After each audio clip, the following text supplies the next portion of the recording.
capítulo 6, la segunda carta de Pablo a los Corintios, y leamos a partir del verso 14.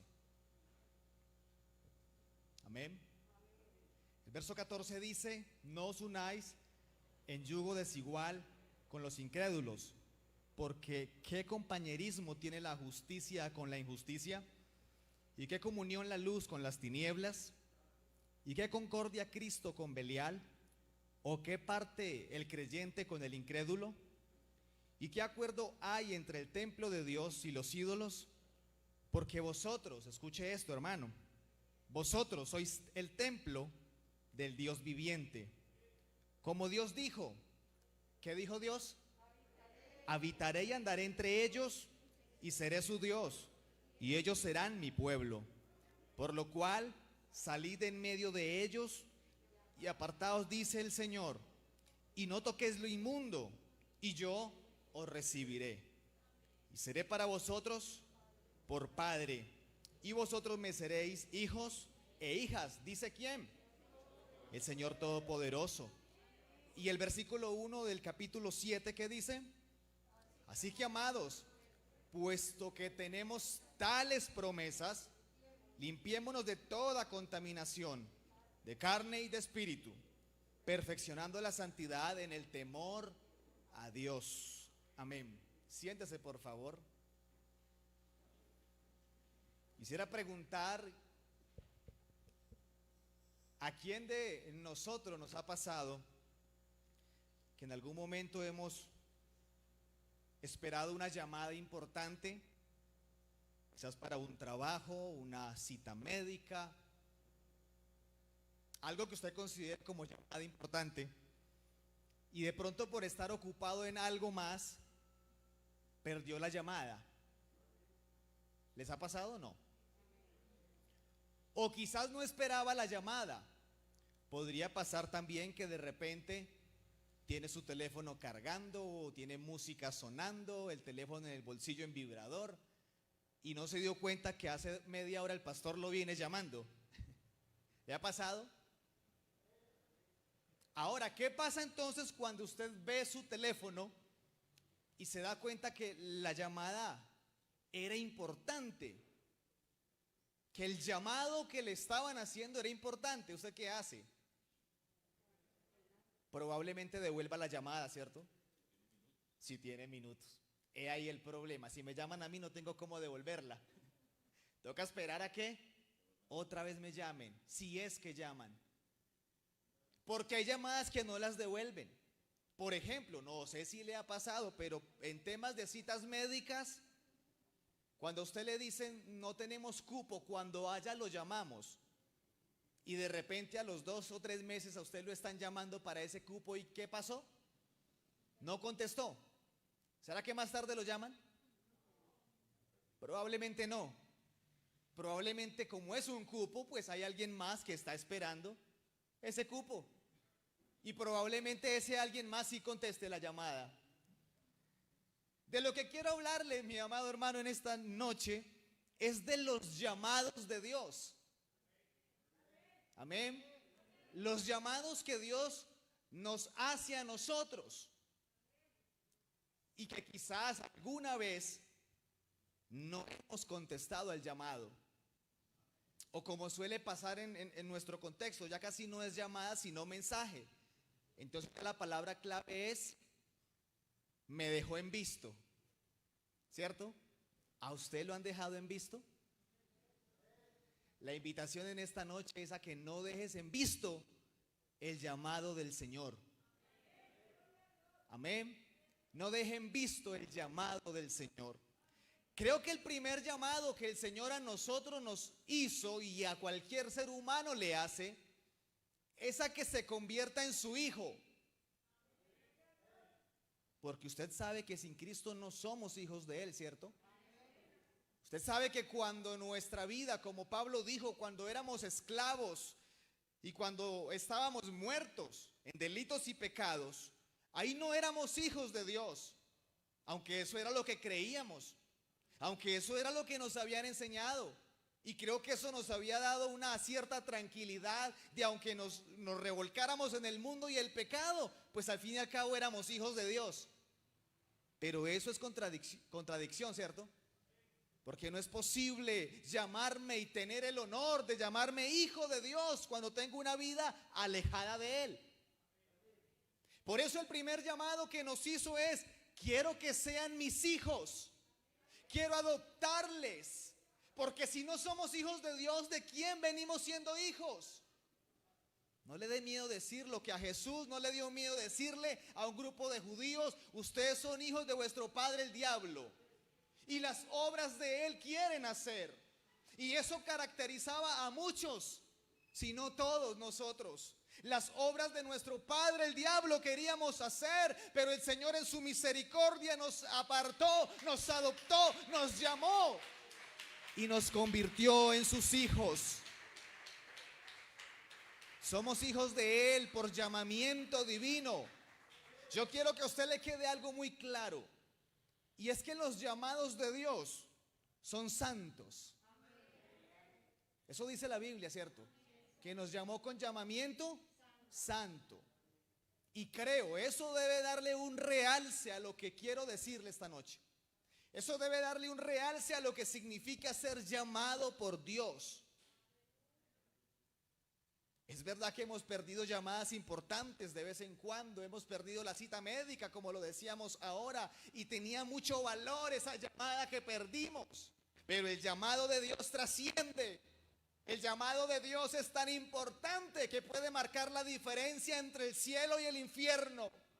La llamada de Dios es tan importante que a usted lo traslada de las tinieblas a la luz de Dios, luz admirable. Así que Él nos llamó para que seamos sus hijos.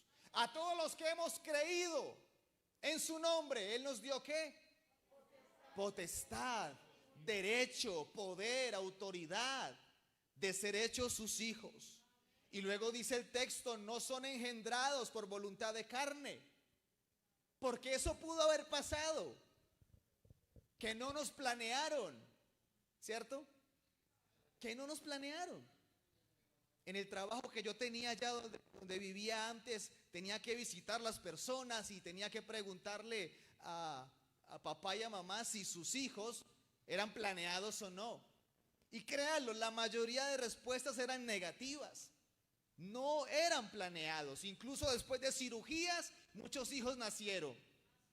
Pero el apóstol dice allí: aunque no haya sido por voluntad de carne, estos hijos de Dios fueron engendrados por voluntad divina, por voluntad del cielo, al que le plació hacernos sus hijos.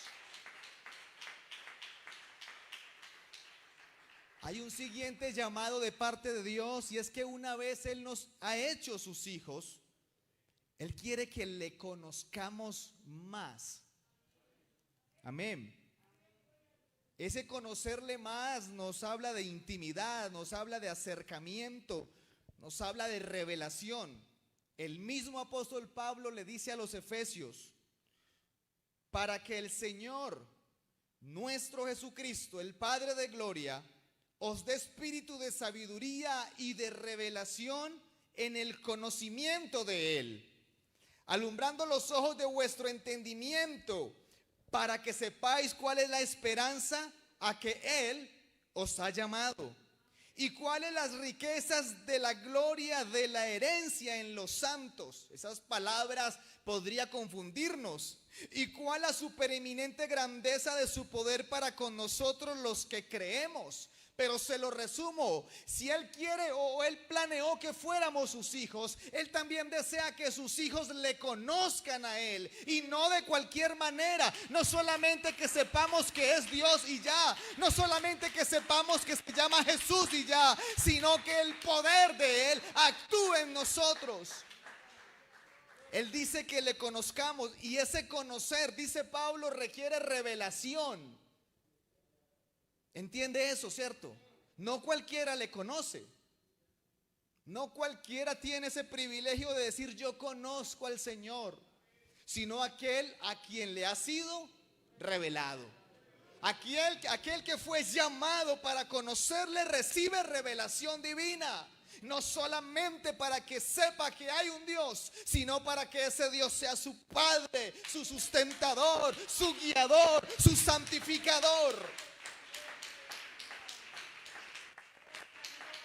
Hemos sido llamados a conocerle más. Hemos sido llamados también para que le amemos a Él. Eso es como un filtro. A medida que vamos ahondando en los llamamientos, los amén van reduciendo, es normal. Hemos sido llamados para que le amemos a Él. El mandamiento dice que al Señor se le ama con todas las fuerzas, con toda la mente, con todo el alma y con todo el corazón. Y eso es amor de otro nivel. Eso es amor de otro nivel.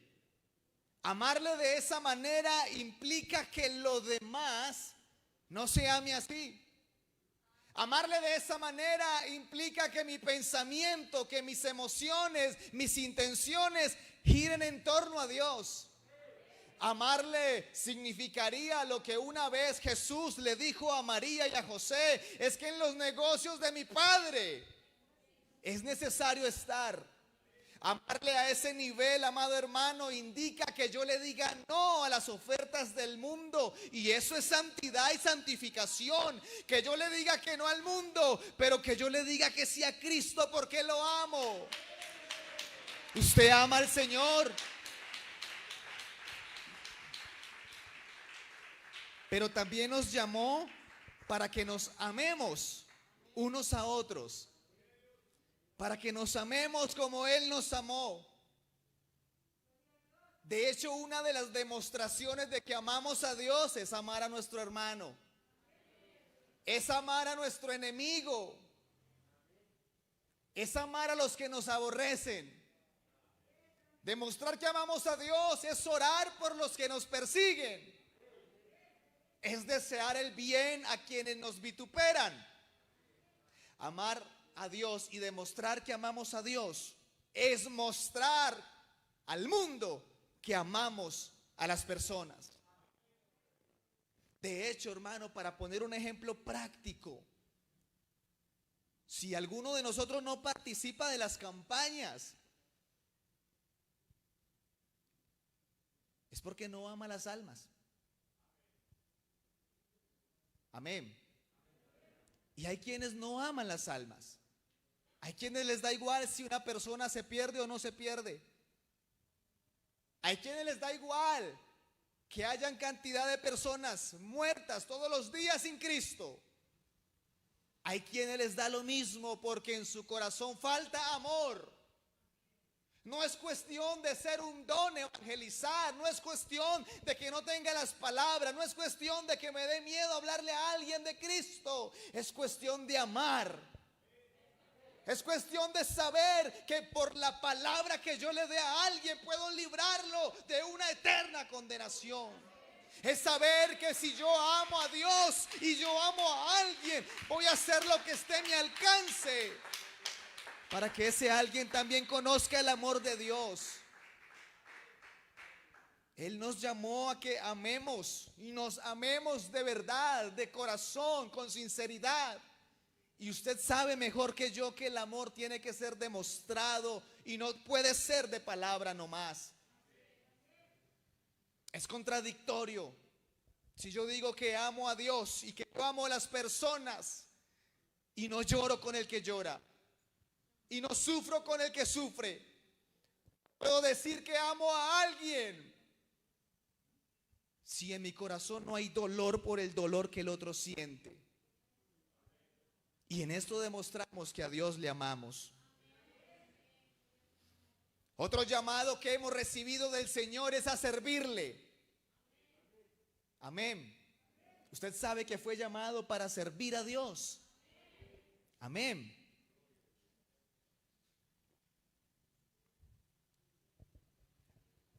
Al ser llamados para servir al Señor, nos hemos convertido en sus súbditos, en sus esclavos. Y dice el escritor, un esclavo no hace lo que quiere. Él tiene que obedecer órdenes de un superior. Y parece que por aquella palabra de que ya no somos esclavos del mundo, olvidamos que somos esclavos de Cristo. Y usted recordará que en el mundo, y es lo mismo que le menciono hace un momento, lo que Jesús dice a sus discípulos: ustedes, al ser hijos del diablo, hacen lo que Él les dice que hagan. Recordará que en el mundo, quizás la droga, quizás el licor, las parrandas o cualquier otra cuestión lo tenía atado a usted. Y usted tenía que hacerlo, quisiera o no quisiera, porque usted era esclavo de algo. Pero Cristo nos libertó de eso es claro. Pero nos libertó para que fuésemos esclavos de Él, servidores de Él, súbditos de Él. Por lo tanto, hermano, dimensione el llamamiento de Dios para servir. Significa que nuestra vida debe girar en torno a hacer lo que Dios quiere que hagamos. Pero viene la pregunta existencial. ¿Usted está seguro de qué es lo que Dios quiere que usted haga? ¿Está seguro con todo su corazón? Si le preguntásemos, ¿cuál es la voluntad de Dios para con su vida? Hace poco meditaba en esta pregunta y decía: Dios mío, creo que muchos no hemos comprendido la magnitud, la dimensión del propósito de Dios con nosotros. Porque miraba cómo el Señor a sus discípulos les llamó y a través de algunas palabras y algunas enseñanzas les dio a entender su voluntad con ellos. Al decirle a unos pescadores y a algunos que remendaban redes que los iba a convertir en pescadores de hombres, al decirles a algunos que estaban haciendo otro oficio, otra ocupación, que los iba a enviar a predicar, les estaba mostrando cuál era el propósito que tenía con ellos. Que no era que hicieran lo que hacían antes, era que cambiaran de vida, que cambiaran de oficio, de propósito, de voluntad. Y es que hacer la voluntad de Dios es no hacer mi voluntad. Y por eso le preguntaba hace un momento, porque yo sé que la mayoría todos los días hacemos nuestra voluntad. Porque si estoy en el trabajo que no quiero, busco uno que yo quiera. Si estoy en el estudio que no quiero, pues busco la manera de estudiar lo que yo quiera. Hasta me caso con la persona que yo quiera. Educo los hijos a la manera que yo quiera. De una u otra manera, todos los días nos enfrentamos a hacer la voluntad de Dios y hacer la nuestra. Y es que trabajar o estudiar o elegir estas cosas no están mal, pero por encima hay una voluntad divina, un propósito de Dios que deberíamos saber y conocer para que cada día sea aprovechado al máximo, para que nuestra existencia en la tierra tenga propósito, para que no lleguemos al final de nuestros días lamentando por lo que no se hizo para el Señor. Hermano, créalo con todo su corazón, que Dios le llamó a usted para algo. Eso sí, pregúntele para qué. Pero pregúntele. Que no pase un día sin decirle a Dios qué hay para hacer hoy. Que no pase un día sin hacer una oración a Dios diciéndole: quiero hoy hacer tu voluntad. Y cuando los discípulos le preguntan al Señor: ¿cómo es que se ora? Enséñenos, ¿cómo es que se pide? Dentro de las frases de esa oración: bueno, pídanle al Señor que se haga su voluntad, como en el cielo, así mismo aquí. Amén. Esa es la voluntad de Dios, que sus propósitos se cumplan. Y usted sabe dónde se van a cumplir sus propósitos. Se tienen que cumplir en su iglesia, en cada uno de nosotros. Démosle gloria a Dios. Hemos sido llamados para servir, para cumplir y hacer la voluntad de Dios. Hemos sido llamados para adorar. El filtro. Hemos sido llamados para adorar. No estoy diciendo que llamados para cantar, porque eso hasta puede ser otra cosa. No estoy diciendo que hemos sido llamados para aprendernos los coros. Y si son lentos, mejor. Estoy diciendo que hemos sido llamados para que nuestra propia vida sea olor fragante para Dios. Eso es adoración. Si quiere un modelo perfecto de adoración, lee Apocalipsis capítulo 4. En la casa lo lee, por favor. Y se dará cuenta de lo que sucede en el cielo. Y se dará cuenta que la figura nos muestra a 4 seres vivientes que dicen palabras, que de su boca ofrecen palabras a Dios.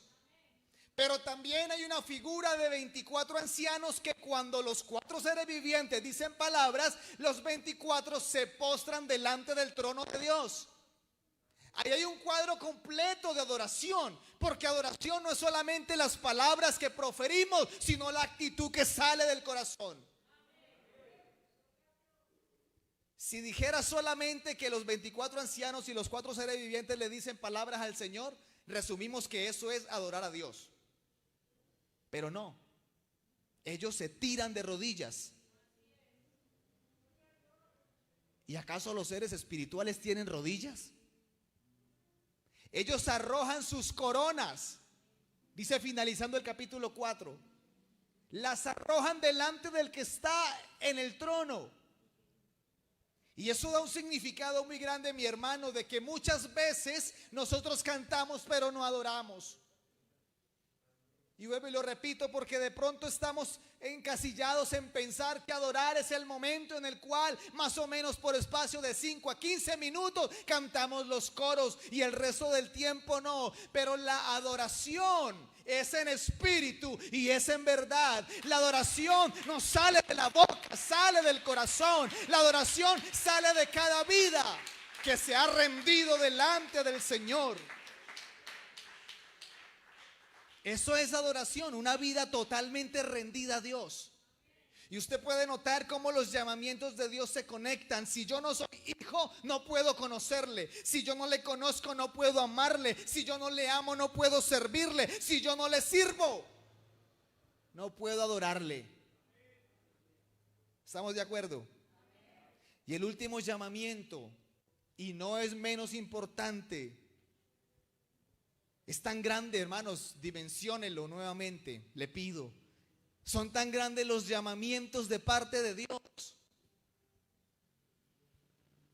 que son la puerta de entrada al cielo, que son la puerta de entrada de las bendiciones celestiales, que son la manera como Dios trata con nosotros, cómo nos bendice, cómo nos usa, cómo nos llena de Él.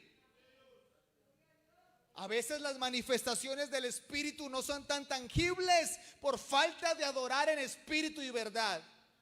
A veces no recibimos lo que pedimos de parte del Señor porque aunque somos sus hijos, no le conocemos lo suficiente y al no conocerle pedimos mal.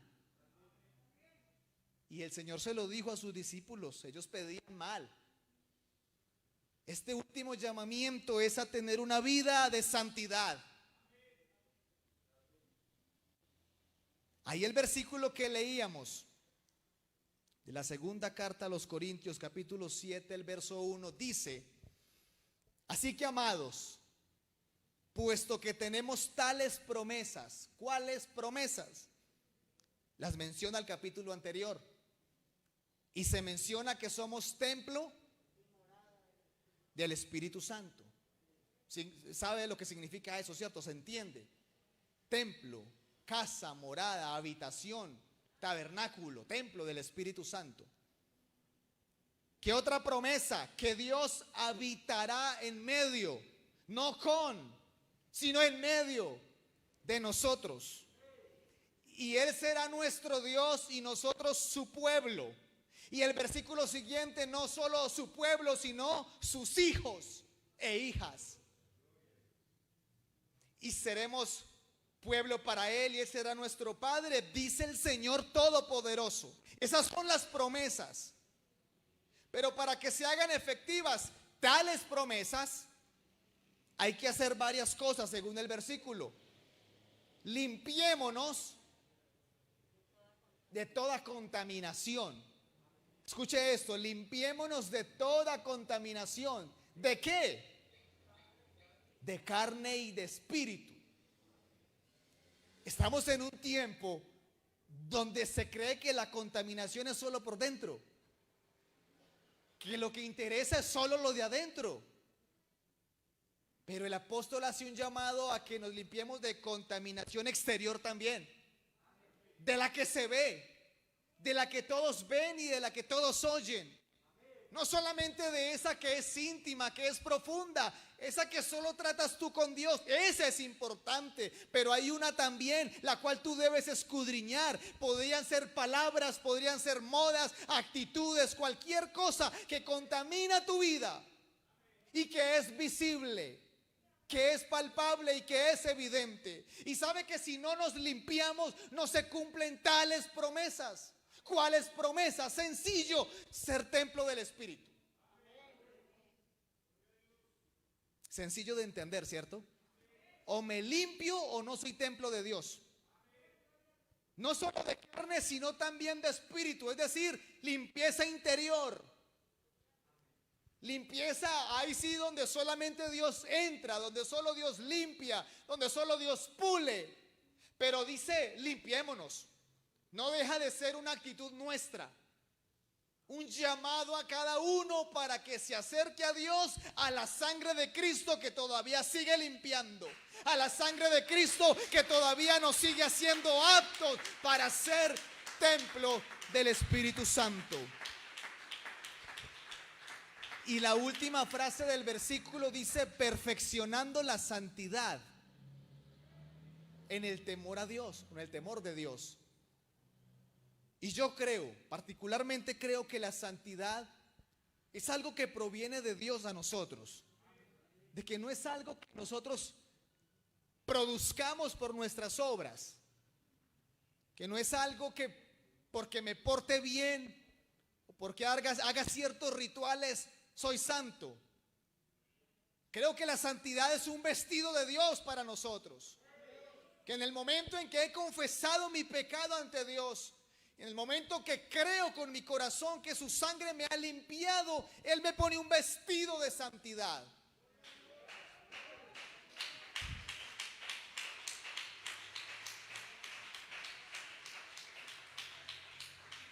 Pero también creo que ese vestido debe ser cuidado, limpio. Eso es lo que significa perfeccionando la santidad. Parece entonces que hay un de parte de Dios y un de parte de nosotros. Parece que el Señor hace la parte más difícil, lo que no podemos hacer nosotros. Pero la parte de limpiarnos y de perfeccionarnos sí nos corresponde a nosotros. Sí nos corresponde a nosotros. Y yo quiero invitarle, hermano, a que usted con su corazón, con su vida, con su mente, con su entendimiento, con la revelación que Dios le dio, medite cuáles son las cosas de las que debe limpiarse. Cuáles son las cosas que quizás no agradan a Dios y estén haciendo que de pronto no seamos templo y morada del Espíritu. Vuelvo y repito, este es un tiempo de mucho relativismo. Este es un tiempo donde la frase común de muchos cristianos es: ¿y eso qué tiene de malo? Yo lo he escuchado de algunos cristianos, no sé usted, pero es la frase de moda. Y yo siempre invito a ese cristiano a que escudriñe lo que él cree, si es malo o no primero. Que no simplemente lo califique porque el montón lo hace. Que no solamente lo califique por su precepto o su concepto. Que no solamente lo califique porque pues como no le caen rayos del cielo cuando hace algo así, entonces Dios no está enojado. Y créalo, mi amado hermano, hay muchas cosas de las que debemos estarnos limpiando constantemente. El escritor a los Hebreos le dice también a ellos que ellos deben de buscar dos cosas importantes si quieren ir al cielo y si quieren ver a Dios. Les dice: busquen la santidad. Busquen la santidad y la paz. Y si no hay ambas cosas, no podremos ¿qué? No podremos ver a Dios si no hay ambas cosas. Por eso vuelvo y repito, hermanos, y hay que ser reiterativo, porque a veces lo que se repite es lo que se aprende con facilidad. Hay una relación en estos 6 llamamientos que tienen que estar todos en nosotros. Tienen que estar en nosotros. Tenemos que ser hijos. Tenemos que ser hijos de Dios.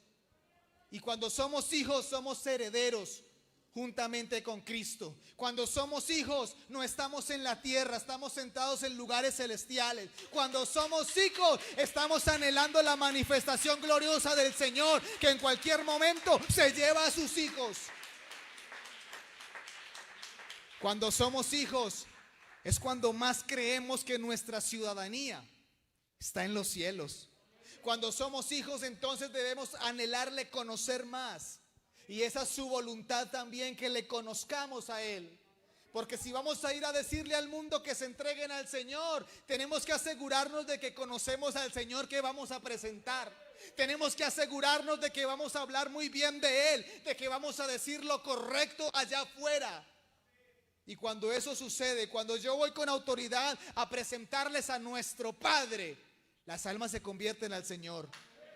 Cuando yo le conozco, cuando usted le conoce, usted sabe a quién ama. Porque créalo, hermano, yo sé que nos movemos por fe, pero para algunos es complejo amar a alguien invisible, alguien al que literalmente no pueden abrazar, ¿cierto? Para algunos es complejo amar a alguien invisible. ¿Se nos hace fácil amar a alguien físicamente? Sí, más sencillo. Y eso que cuando vemos actitudes o cosas, pues ya dejamos de amar. Pero lo que hace amar a alguien es que físicamente podemos conocer. Pero amar a alguien invisible, ahí está el reto. Y por eso el filtro se hace más pequeño, porque no todos le aman de esa manera. Pero cuando le amamos como Él nos amó a nosotros, dándose, entregándose, derramándose, humillándose, entonces podemos también servirle de la misma manera. Porque Él le dijo a sus discípulos que en eso se manifestaba el amor, en que Él diera su vida, en que Él sirviera, en que Él se hiciera pequeño en medio de los hombres. Y cuando le servimos con todo el corazón, lo adoramos. Y cuando lo adoramos en espíritu y en verdad, la santidad de Dios viene a nosotros. La santidad de Dios se refleja en nosotros. La santidad de Dios en nosotros se vuelve contagiosa, se vuelve algo agradable, no se vuelve tedioso. Dejar de hacer práctica se vuelve algo que amamos. Póngase de pie, por favor.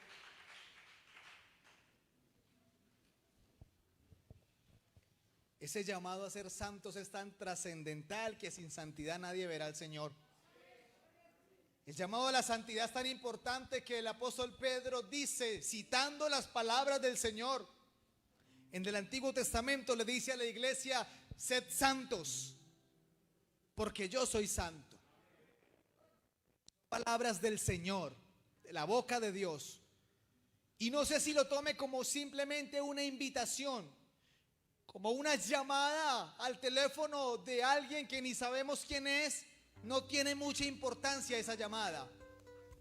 O usted quiera tomarlo como una llamada trascendental, como una llamada de esas que usted espera que cuando contesta su corazón palpita de emoción, porque sabe que habrá una grande noticia.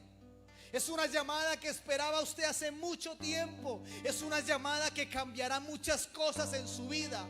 No sé si tome esta llamada de Dios como lo uno o como lo otro, pero le invito a que no deje al Señor en visto, a que no deje la llamada del Señor para después, porque hay llamadas que no vuelven.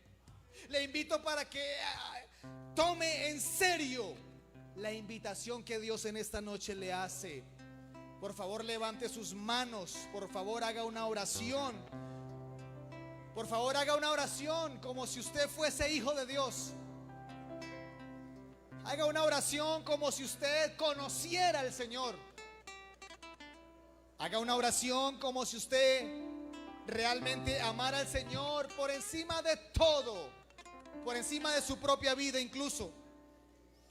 Haga una oración como si usted fuera el mayor sirviente del Señor, el que primero está a las 6 de la mañana esperando que su Señor le ponga trabajo. Haga una oración como si usted quisiera desconectarse del mundo por un momento, una oración en adoración para el Señor. Haga una oración de esas que se confunden entre palabras y lágrimas, de esas que se confunden entre palabras suyas e intercesión del Espíritu en su vida. Haga una oración de esas de las que usted se conecta tanto con Dios que su espíritu ya no está pisando la tierra, ya está en terreno celestial. Eterno Señor, eterno Señor, eterno Señor, gracias por este llamamiento santo. Gracias por tu obra, Señor. Tu sangre derramada en la cruz nos ha convertido en tus hijos. Tu obra en el Calvario nos ha hecho, Señor, algo que no merecíamos. Tu obra en el Calvario, Señor, nos ha permitido conocerte. Tu obra en el Calvario, Señor, y tu gracia y misericordia nos han permitido ser esclavos de ti y ser sirvientes de ti y estar dispuestos para servirte a ti. Esta obra en el Calvario, Señor, nos ha permitido no solo ser simples mortales reunidos haciendo un culto, sino personas espirituales conectados con el Espíritu de Dios y adoradores en espíritu y en verdad. Esa obra en el Calvario ha santificado nuestras vidas y por eso tenemos acceso al trono de la gracia. Por eso tenemos acceso a la misma presencia de Dios. Si en esta hora usted no puede sentir su presencia, probablemente usted no ha aceptado el llamamiento de Dios. Si usted hoy no puede sentir la presencia de Dios en su vida y sus manos le pesan para aplaudirle y su boca para adorarle, probablemente falta que acepte la llamada de Dios.